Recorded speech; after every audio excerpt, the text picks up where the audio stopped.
બનાસકાંઠા જિલ્લાના થરામાં આવેલ દેવ દરબાર જાગીર મઠ ફરી એકવાર વિવાદના કેન્દ્રમાં આવ્યું છે। પાટણ જિલ્લાના દાદર ગામના એક આધેડના કથિત અપહરણ અને મારપીટના કેસમાં આજે ચૌધરી સમાજ રસ્તા પર ઉતર્યો હતો। પાલનપુર ખાતે જિલ્લા પોલીસ વડાની કચેરીએ મોટી સંખ્યામાં લોકો પહોંચ્યા હતા અને મુખ્ય આરોપીનું નામ ફરિયાદમાં ઉમેરવાની માંગ સાથે ઉગ્ર આંદોલનની ચેતવણી આપી હતી। જ્યારે વાત કરીએ તો 11 જુલાઈના રોજ પાટણ જિલ્લાના દાદર ગામના અરજણભાઈ ચૌધરીનું કથિત અપહરણ કરીને તેમને થરામાં આવેલા દેવ દરબાર જાગીર મઠમાં લઈ જઈ મારપીટ કરવામાં આવી હોવાના આક્ષેપ થયા છે। પીડિત અરજણભાઈનો દાવો છે કે મઠના મહંતના કહેવાથી કેટલાક શખ્સોએ તેમનું અપહરણ કર્યું અને ત્યારબાદ તેમની સાથે મારપીટ કરવામાં આવી।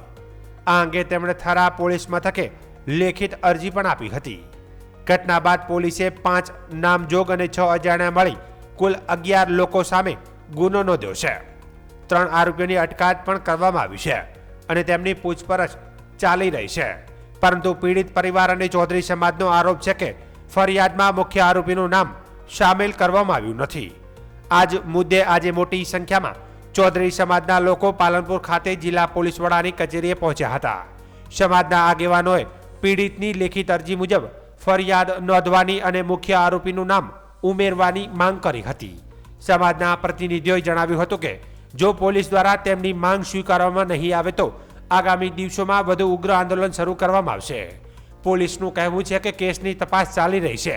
અત્યાર સુધીમાં 3 આરોપીઓની ધરપકડ કરવામાં આવી છે। જો કે પીડિત પરિવારનું કહેવું છે કે તેમની અરજીમાં દર્શાવાયેલા તમામ મુદ્દાઓને ફરિયાદમાં સ્થાન મળ્યું નથી, જેના કારણે સમાજમાં ભારે રોષ જોવા મળી રહ્યો છે। હવે સૌથી મોટો પ્રશ્ન એ છે કે શું પીડિતની અરજી મુજબ ફરિયાદમાં ફેરફાર થશે? શું મુખ્ય આરોપીનું નામ ફરિયાદમાં ઉમેરાશે કે પછી આ મુદ્દો વધુ ઉગ્ર બનશે? આ સમગ્ર મામલે પોલીસની આગામી કાર્યવાહી પર સૌની નજર છે। જે આ ઘટના બની છે અજમલભાઈની, એ 11 તારીખે થરા દિયોદર નાળી કે જે બનાવ બન્યો છે અહીંયાથી એમનું અપહરણ કરવામાં આવ્યું છે। અપહરણ કરીને એમને દેવ દરબાર જગ્યાની અંદર લઈ જઈ અને બાંધીને ઢોર મારવામાં આવે છે। જગ્યાનો મન તેમની ઉપર સિતમ ગુજારે છે। એક બંધ ઓરડીની અંદર પૂરી અને એમને દોરડાથી બાંધે છે। બંદૂકની નાળી અને તમંચો ભીડાઈ એમને ધાક ધમકી આપે છે કે અહીંથી બહાર નીકળ્યા પછી કાંઈ પણ અવાજ કર્યો છે તો તને મારી નાખવામાં આવશે, તારા ગાદીના મંતને પણ મારી નાખવામાં આવશે, તું સાયલેન્ટ થઈ જાજે અને મેં તને 1 વર્ષથી ધમકી આપતો હતો। એના વિડીયોના માધ્યમથી એ પોતે બોલે છે, હું નથી બોલતો। એ બળદેવનાથ બાપુ એવું બોલે છે કે તારી પાછળ હું 12 મહિનાથી છું અને તને આ અંજામ આપવાનો હતો અને તને આજ ઉપાડી લીધો છે। ઓકે, તો આજે શું માંગ કરવામાં આવી છે? માંગ કરવા હું એસપી સાહેબ જોડે અત્યારે આવેદનપત્ર આપીને આવ્યો છું। એમને ખૂબ મને ભરોસો આપ્યો છે, ન્યાયતંત્ર પર ભરોસો રાખજો। જે કંઈ ઘટના ઘટી છે એની ઊંડી તપાસ કરી અને એના મૂળિયા સુધી પહોંચી અને આપણે એને ઉજાગર કરશું। પણ બીજું તમે સાયલેન્ટ રહી અને મારા ઉપર વિશ્વાસ રાખજો। હે, પરિવાર સહિત સમાજની શું માંગ છે? પરિવાર અત્યારે બહુ દુઃખી છે। માંગ શું છે? આ ન્યાય મળે, ન્યાય જે અરજદાર જે છે એને એ જ છે કે મને ન્યાય મળે, બીજું મને કોઈ પેલું નથી, મને કોઈ આની ઉપર પેલું દુઃખી નથી। મારું નામ ચૌધરી અમીરભાઈ। દેવ દરબારની જગ્યામાં જે ઘટના ઘટી એમાં અમારા સમાજના આગેવાન મુરબ્બી અજમલભાઈને અપહરણ કરીને લઈ જવામાં આવ્યા। ત્યાં જઈ એને મારવામાં આવ્યા અને જે લૂંટ આચરવામાં આવી એ તમામ ઘટના સમગ્ર બનાસકાંઠા જિલ્લા અને રાજ્યના પોલીસ વડાની સામે છે। આ ઘટનાના સંદર્ભે આજે ચૌધરી સમાજ આવેદનપત્ર આપવામાં આવ્યો હતો કે જે ઘટના ઘટી છે એની મૂળ સ્વરૂપે ફરિયાદ લેવામાં આવે। ફરિયાદમાં અને વાસ્તવિકતામાં વિસંગતતા છે, એના આધીન થઈ અને આજે ચૌધરી સમાજ આવેદનપત્ર આપવામાં આવેલો। બસ આ જ વાત હતી। માંગ નહીં સ્વીકારે તો શું? નહીં, માંગ સ્વીકારવાની માન્ય પોલીસ વડાએ ખાતરી આપી છે। અમે એફિડેવિટ આપવાના છીએ, પોલીસ એફિડેવિટ લેવા તૈયાર છે। જે કોઈ આરોપીઓ છે એની તટસ્થ અને નિષ્પક્ષ તપાસ કરવાની પણ જિલ્લા પોલીસ વડાએ અમને ખાતરી આપી છે। સમગ્ર સમાજ અને 18 આલમે આજે જે પ્રેમ આપ્યો છે, હું બધાને ખૂબ ખૂબ અભિનંદન અને શુભેચ્છાઓ પાઠવું છું। કારણ કે જે પ્રકારે એક ધાર્મિક સ્થળ ઉપર જે દરેક સમાજની આસ્થા જોડાયેલી છે એવા ધાર્મિક સ્થળ ઉપર એક આ પ્રકારનો હિચકારો અપહરણ કરાવીને હુમલો કરવામાં આવે તે નિંદનીય છે। જે પ્રકારે અમારા ફરિયાદીએ અપહરણની ફરિયાદ લિખિતમાં આપી અને એ મુજબની 5 દિવસ પછી ફરિયાદ લેવામાં આવે છે અને જે લિખિત પ્રમાણેની જે અમારી ફરિયાદ હતી પ્રમાણેની ફરિયાદ ન થતાં ફરીથી આક્રોશ જોવા મળ્યો. આખા ગુજરાતે જોયો છે. કારણ કે ખૂબ એ પ્રકારનું જે એમના ઉપર અત્યાચાર ગુજારવામાં આવ્યો છે.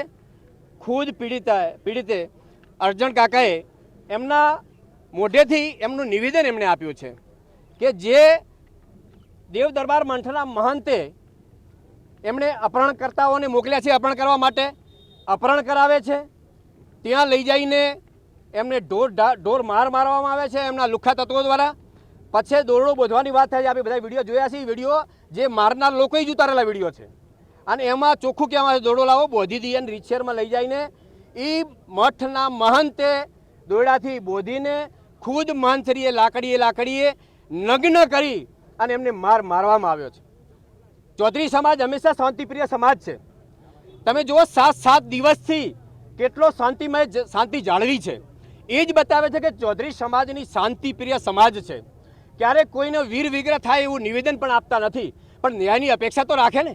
જ્યારે 5 દિવસ પછી જ્યારે ફરિયાદ લેવાની એ ફરિયાદ વિસંગતાવાળી હોય ત્યારે અમને લાગ્યું કે હવે આપણે આ રજૂઆત કરવી જોઈએ. આજે અમે એસપી સાહેબને આગેવાનો દ્વારા અમારી જે મૂળ ફરિયાદ હતી લિખિત સ્વરૂપે એ ફરિયાદ લેવામાં આવે, એની અંદર જે મુખ્ય આરોપી છે એમની નામ દાખલ કરવામાં આવે. એમનું અપહરણ થયું, એમની લૂંટ થઈ, એમને મારવામાં આવ્યા છે, જાનથી માર નાખવાની ધમકી પણ આપી છે. આ બધી કલમો એડ કરવામાં આવે.